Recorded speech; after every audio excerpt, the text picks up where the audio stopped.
In 2018, a gunman walked into Marjorie Stoneman Douglas High School in Parkland, Florida, and changed my life forever. My name is Andrew Pollack. His name isn't worth saying. One of the seniors walking in the hallways that day was my beautiful daughter, Meadow. She was just months away from graduating and beginning a new life. We were so proud of the woman she had become. But in the hallway on that third floor, the gunman saw Meadow and shot her down the hallway, hitting her 4 times. After she was shot and on the floor, she crawled over to another student, a freshman girl, to protect her.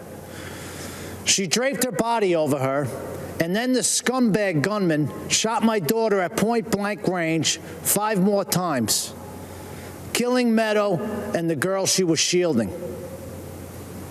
She had a whole life ahead of her, and in that life, she could have done anything and been anything. So many moments that I waited so long for were taken from me.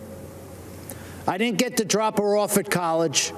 I didn't get to walk her down the aisle. But every moment was taken from her, and for what? I never wanted this to become a political spectacle, but it did. I never wanted to meet the president like this, but I did. I was invited to the White House. The truth is, I had just buried my daughter that week. I really wasn't interested in public events like a tour or a photo op. I was interested in answers and solutions. So if the president wanted to meet me personally, I said I'd go. They said, of course, that was his plan. At the White House, my family and I sat with the president in the Oval Office and told him about Meadow. I told him what we knew. I told him that his administration needed to take a closer look at what went wrong and why. And I got to see who President Trump really is. He's a good man and a great listener, and he cuts through the BS. Then the president did what he said he would do. He took action. He formed a school safety commission that issued dozens of recommendations to make schools safer. But I'll bet you never heard about that. Instead, the media turned my daughter's murder into a coordinated attack on President Trump, Republicans, and our Second Amendment. In fact, when President Trump asked me and other parents of children that were murdered in school shootings to join him as he announced the commission's findings, the media's first question wasn't about protecting kids. Shockingly, they asked about the government shutdown. President Trump turned to me appalled and said, "Andy, can you believe these people? We're trying to talk about school safety, and this is what they do." But I could believe it. After my daughter's murder, the media didn't seem interested in the facts, so I found them myself. I learned that gun control laws didn't fail my daughter. People did. The gunman had threatened to kill his classmates before. He had threatened to rape them. He had threatened to shoot up the school.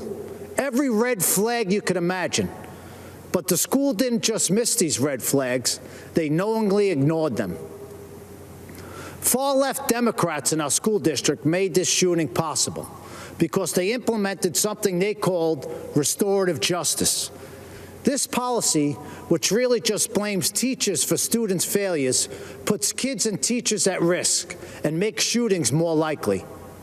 But it was billed as a pioneering approach to discipline and safety. I was just fine with the old approach to discipline and safety. It was called discipline and safety. But the Obama-Biden administration took Parkland's bad policies and forced them into schools across America. When President Trump rescinded Obama's guidance on restorative justice policies, he put an end to that. And that meant the world to me. It's hard to tell how much Mr. Biden understands about what happened at Parkland. Mr. Biden has campaigned on bringing back restorative justice as part of his unity platform with Bernie Sanders and has pledged to implement it in school districts across America. But he doesn't even seem to know when the shooting happened. He said that he was vice president when it happened, but he wasn't. Mr. Biden may not know when my daughter was murdered, but I do. February 14, 2018. Mr. Biden may not know that these policies make shootings more likely, but I do. Mr. Biden may not know who was vice president that day, but I do. It wasn't Joe Biden. It was Mike Pence. Thank God. And I know who the president was, too. It wasn't Barack Obama. It was President Donald J. Trump, and he took action. I truly believe the safety of our kids depends on whether this man is reelected. I hope you'll join me in helping to make that happen. Mr. President, myself and millions of Americans appreciate you and love you. God bless America, and God bless our president, Donald J. Trump. Thank you.